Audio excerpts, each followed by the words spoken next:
So, paano ba mag-start na mag-produce ng milk? Siguro, let's start with saan ba magsisimula talaga. So, let's start with the 3 factors. So, makikita natin dito is, una nating isipin is yung nutrition. Kasi, pag walang nutrition na maibigay sa hayop, wala silang maibibigay na gatas. Then, factor din yan yung genetics, kung ano yung ginamit natin na breed ng hayop na gamitin natin para pagkuhanan ng gatas. Then yung management. So hindi pwedeng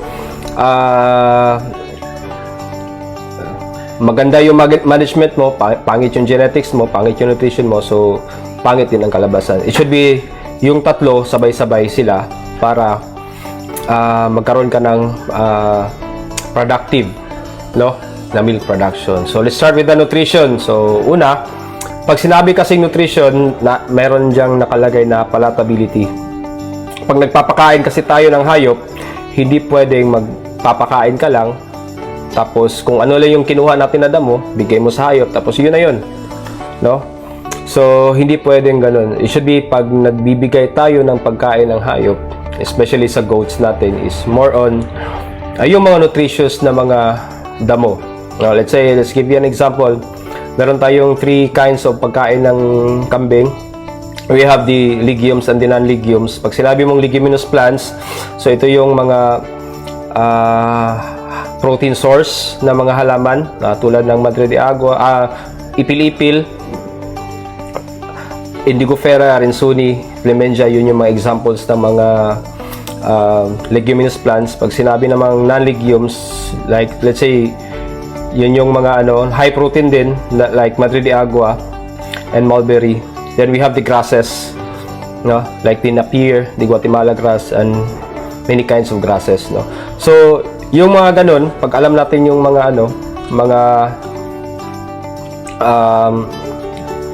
mga klase ng halaman na pwedeng ipakain sa hayop na mataas ang sustansya, sila yung mga sila yung mga may magagandang palatability, especially the legumes for the goats, no.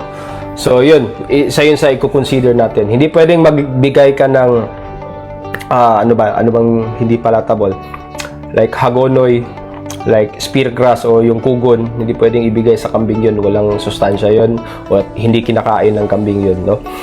Then balanced nutrient diet, it's very important na balanse yung pinapakain natin sa alaga nating kambing. Una, dapat sakto sa protein, then sakto sa energy, and sakto sa vitamins and minerals. Hindi pwedeng magbigay ka ng tahop-tahop lang sa kambing mo, no, na hindi sakto yung crude protein content doon, kasi ang mangyayari doon, mag-iba yung epekto sa alaga mong kambing, no. Na bakit so sinabing balanse, hindi pwedeng feeds lang ipapakain sa kambing, dapat bigyan mo ng damo. Kasi baka mamaya gagawin nating parang ibang hayop yung kambing, no, pakainin lang feeds lang, mayat maya nagkakaroon na ng diarrhea, mayat maya nagkasakit, namatay, no. So ang primary talaga na pagkain ng kambing is damo. So dapat bigyan natin silang iba-ibang uri ng halaman. Din succulents, no, binibigay natin na mga halaman sa kambing is tinatsansaya rin natin kung gaano kalaki o kagulang o kabata yung binibigay na halaman. Hindi pwedeng masyadong bata kasi mataas ang moisture content, prone sa diarrhea, at saka prone sa pagtatae at bloat yung mga alaga nating hayop, no. Hindi rin pwedeng matanda yung damo kasi nga more on fiber na lang siya, wala na siyang nutritional value. So nabubusog yung alaga natin pero wala na siyang nakukuha, no. So yun, importante na kino-consider natin. Let's say for example sa Napier, kailan ba maganda ipakain yung Napier sa mga alagang kambing? Depende sa pag-alaga ng Napier, no. So kami sa farm, practice namin, tatime ka ng Napier, no, ha-harvest mo. So galing pagputol mo, pag tumubo yan around mga 35 to 40 days, pwede mo na siyang putulin ulit para ipakain. Yun yung mga magandang ipakain na fresh sa mga alagang kambing at saka sa baka natin, no. Pag isa silage mo naman, so maybe more than that, like around mga 50 to 60 days old, pwede mo na siyang putulin para gawing silage naman, no? So yun yung isa sa mga examples. Pag sa mga leguminous plants naman, as long as nasa 3 to 4 months old na yung legumes natin from harvest, pwede natin putulin ulit yung sanga, no? Then variety, especially when you are into dairy goat, kailangan ng mga alagang kambing natin ng iba't ibang uri ng halaman araw-araw, no? Hindi sila mahilig sa isang halaman lang, isang kainin, no? Gusto nila is variety or different kinds of plants na kinakain sa isang araw. Ideally, kailangan ng goat ng at least 3 to 7 kinds of grasses a day na kinakain, So yun, isa yun sa mga kino-consider natin. Kasi pag isang uri lang, mamaya hindi nakakain yung kambing. Then yung dami ng binibigay natin sa mga alagang hayop, it's very important, no?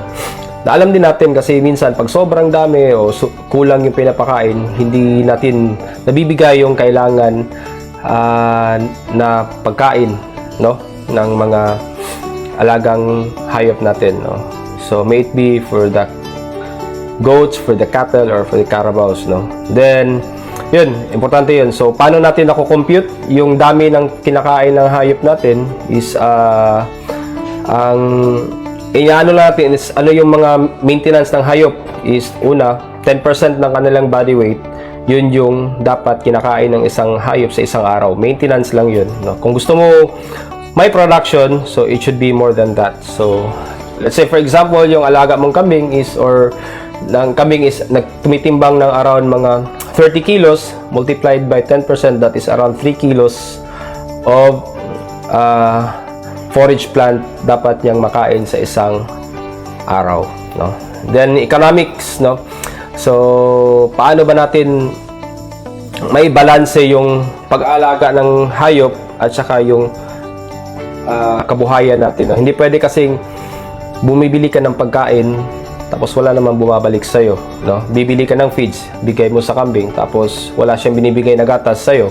So gumagastos lang tayo. So yun, tinitimbang din natin yung side na yun, na kahit papaano may babalik at may babalik pa rin para sa pamilya, no? Hindi naman kasi tayo nag-aalaga ng hayop just for fun or just for para lang sabihin goat lover tayo or animal lover tayo, kundi para na rin makatulong sa natin, no? sa pamilya. So yun, isa yun sa mga tinitingnan natin. So yun yung sa nutrition na side, no? Then dito tayo sa genetics. It's very important, no, na yung breed ng hayop na inaalagaan natin is alam natin ano yung qualities nila. So we have, papakita ko lang is more on sa dairy goat, no. So we have 3 breeds na meron kami sa farm. We have the Saanen, we have the Anglo-Nubian, and we have the Lamantias, no. So itong tatlong breed na to is tatlong magagandang kambing. 3 dairy breeds, at the same time they have different din qualities of milk, no? Pag sinabi mo kasing quality ng gatas, hindi lang siya nagdedepende sa nutrition, but also it depends on the breed of the goat, no? Pag sinabi mong maraming gatas, number 1 dyan si Saanen. When you say Holstein kasi ng dairy goat, dyan si Saanen papasok, Pag sinabi mo namang nasa gitna yung gatas, yung quality ng gatas, hindi masyadong malabnaw, hindi masyadong thicky, andyan si Anglo-Nubian, Pag sinabi mo namang napaka-creamy ng gatas or medyo thick yung gatas niya, is andyan si Lamantia. So depende sa breed, lalabas din yung quality ng gatas. At the same time, hindi lang sa breed, no, may factors din affecting the management and the nutrition. Kung paano natin sila pinapakain, ano yung pinapakain natin, or fresh base ba tayo, or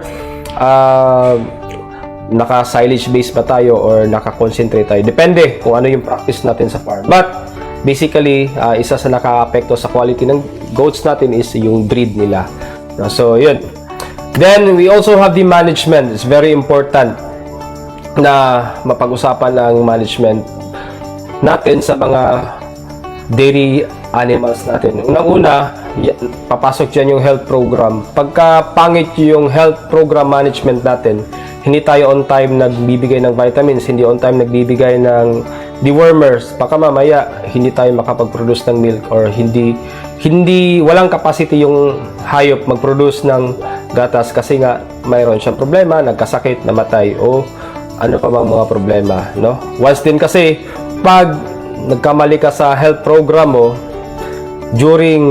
in the middle of your lactation period or lactation, pag kukuha natin ng gatas ng kambing, ma-stop mo kasi nga hindi mo magagamit yung gatas kasi nagbigay ka ng antibiotics. Ganun. So, or nagbigay ka ng dewormer. So, yun. Sayang din yung gatas na yun. No?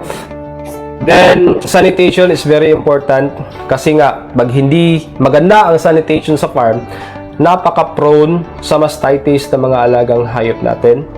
No? Kasi nga, nagproduce sila ng milk, tapos marumi pa yung kulungan, automatic nagkakaroon ng mastitis yung mga alagang kambing natin. Nagtataka tayo, bakit ang init-init na ng mga others nila, minsan pag pinipiga natin, instead na puti ang lalabas, kulay pula, kulay yellow, or kulay maamoy, parang ganun, no? So, ibig sabihin, sira yung gatas ng kambing. Then, animal care natin, mini-maintain din natin yung well-being ng animals through what? No? Hino-hoof trim natin sila, nililigo natin minsan pagka may nakikita tayo medyo problema sa skin nila, no? At the same time, yun, pinuputol natin yung mga sungay, kung ano pang mga activities na nakakabuti sa mga alaga nating kambing. And it's very important to always keep records sa lahat ng ginagawa sa kambing, may it sa breeding, sa milking, sa mga activities ng goat, para makip track natin kung ano yung mga pinagbibigay natin sa kambing o ano yung mga pinaggagawa natin sa mga kambing. It's very important to have records always, especially when you are doing dairy, kasi nga dyan mo malalaman sinong mga anak niya, sinong pwedeng mag-breed sa kanya, sino ang pwedeng sino ang mga maraming gatas, so sino yung mga i-retain natin na mga lines, sino yung ibebenta natin ng mga lines, parang ganun. So, it's very important to have records para meron kang basis na mga decisions na gagawin mo sa farm. Kaya may record keeping talaga. Then, sa breeding, it's very important na sa breeding management natin, ma-program natin na mag-produce tayo ng gatas ayon sa projections natin, no? Kasi sa breeding naman tayo ang nagdi-dictate kailan natin pwedeng ipabuntis yung kambing, kailan manganak yung kambing, kailan tayo mag-produce ng gatas. So through breeding, kaya natin i-dictate yung magiging production natin, no? Kung kailan. So makapag-forecast tayo kung kailan peak season, doon natin i-target na mag-produce ng maraming products. So like dairy products, like milk, no? And kaya ganun, through breeding, lahat kaya natin ma-project yung production natin. So, yun yung mga ginagawa natin sa sa farm natin para makapag-produce ng magandang quality ng gatas. So, that's to produce milk. So, procedures naman tayo paano i-produce yung gatas. So, una, ginagawa namin sa farm is nililinis namin yung kulungan nila, no? So ito naman kasing ginagawa naming milking is applicable kahit sa mga backyard racers na farming, no? So sa kung saan sila nakakulong, doon lang muna namin sila ginagatasan kasi gusto namin ipakita sa mga farmer na doable yung pagdi-dairy farming, no? So kaya una nililinis natin through sweeping, no? Sweeping the floor, nililinis natin yung yung sahig gamit yung walis tingting, hinuhulog yung dumi ng kambing sa ilalim ng kulungan, no? Kung mapapansin nyo is yung flooring natin sa kulungan ng kambing is slatted, like sakto lang yung dumi ng kambing na nahulog sa ilalim para hindi ma-retain yung dumi.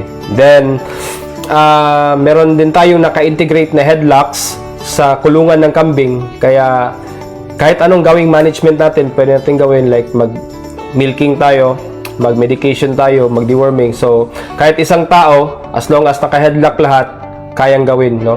So, kahit kami sa farm, yung ano namin, ginagawa namin practice is isang tao, 100 heads na kambing. Yun yung ano namin, no? Yun yung ratio namin. So, as long as naka-headlock, kahit ako lang mag-isa dyan, magtatrabaho, manggagamot, magagatas, kayang gawin kasi naka-headlock lahat, no? So, yun. Then, other cleaning, pinupunasan natin yung dede ng kambing, no? Gamit yung malinis na cloth. Tapos, may tubig tayo na may halong Zonrox or chlorine, no? So, yan yung kinagamit natin para pinupunas sa dede ng kambing para ma-disinfect or ma-sanitize yung others nila. Same time, next po. At the same time, chine-check natin yung milk for signs of mastitis. Pag sinabi mo kasing mastitis is merong mga senyales na kailangan nating bantayan. Una is yung kailangan mong makita na may dugo. Tapos mag-iba ang kulay ng gatas. Magkaroon siya ng pamumuo. At the same time, magkaroon siya ng amoy. So yun yung visual natin na pag-check ng mastitis. Then, at the same time, pag gusto mong i-feel, hawakan mo yung gatas, i-feel mo yung fingers mo, i-rub mo siya. Pag medyo madulas yung gatas sa fingers mo, ibig sabihin may something sa gatas mo, no? It should be dapat parang tubig lang siya na hinawakan. At the same time, to make sure na ma-check talaga for mastitis, pag hindi masyadong halata na may mastitis, gamitan natin ng CMT or Californian Mastitis Test. Ihalo natin sa gatas, tapos pag i-dilute natin, pag nagkaroon ng reaction, ibig sabihin may mastitis. Pagka na-dissolve lang yung yung solution mo, ibig sabihin walang problema yung gatas. So that's mga ways, no, paano ma-check kung may mastitis yung gatas. Kasi pagka mayroong mastitis, hindi pwedeng inumin kasi nga nakakasira sa tiyan ng tao, especially din sa anak ng kambing. So, kailangan siya i-treat. Then, yung equipments naman, so, usually ginagamit natin is anything na stainless na container. Sa farm, hindi talaga kami gumagamit ng plastic containers kasi nga, sa plastic, eventually nasisira yung quality ng gatas kasi nare-retain yung amoy. So, kaya stainless or aluminum containers yung ginagamit namin para paglagyan ng gatas. Mag-harvest kami ng gatas. At the same time, gumagamit kami ng cloth. Parang silk siya na manipis para gawing pang ng gatas, yung pang strain para hindi maghalo yung yung foreign objects doon sa milk natin. So, yun yung mga basic na ginagamit natin na equipment para mag-harvest ng gatas ng kambing. Same time, sa pag-milk naman natin, hanggat maaari, gentle tayo humiga sa dede ng kambing. Kasi kami sa farm until now is we are doing manual milking, no? So, yun, manual milking. So, siguro sa isang tao, kumukuha ng gatas sa around mga 15 to 20 heads na kambing, no? So, within an hour, natatapos namin siya. So, sa isang kambing naman, nakakuha kami ng around 1 liter to 2 liters, no, of milk a day per head, no, average yun. Then as much as possible, gentle yung pagpiga natin sa gatas, sa dede ng kambing, no, kasi pag medyo malakas or nagulat sila, nagkakaroon ng stress sa kambing, so hindi mo siya mahawakan kasi nga sisipa-sipa na lang siya. Then so yun, paano siya i-milk? So, yung dalawang finger mo, si hintotoro at saka si thumb mo, yan yung mag-lock sa base ng teeth. At yung tatlong finger na natira, yan yung pipiga. So, ang ginagawa is lock and squeeze until na maubos yung gatas ng kambing sa kanyang dede. So, malalaman mo na wala nang laman yung gatas pagka nag-shrink na talaga yung udder niya, tsaka wala nang lumalabas. Ibig sabihin nun, stop na yung milking, yun na yung gatas. So, yun yung ginagawa. Then after milking, nire-record natin yung production ng goat natin. So sa farm individually nakalista yung production ng mga goats namin kasi nga po doon namin malalaman gaano siya katagal pinag-harvestan ng gatas, and then for that year malalaman namin gaano kadami ng gatas ang binigay niya. Then at the same time, through that record din malalaman namin sino yung mga goat na hindi na suitable for milking kasi nga pababa na yung production niya or subject for culling na siya. So through that milking record, dyan natin na nakakatulong siya sa mga decisions natin sa farm kung pwede bang i-retain or i-let go na yung alagang hayop, or pwede ba siyang pagkunan ng ng offspring, i-retain yung anak niya at the same time or pwede ibenta yung mga anak. So ganun.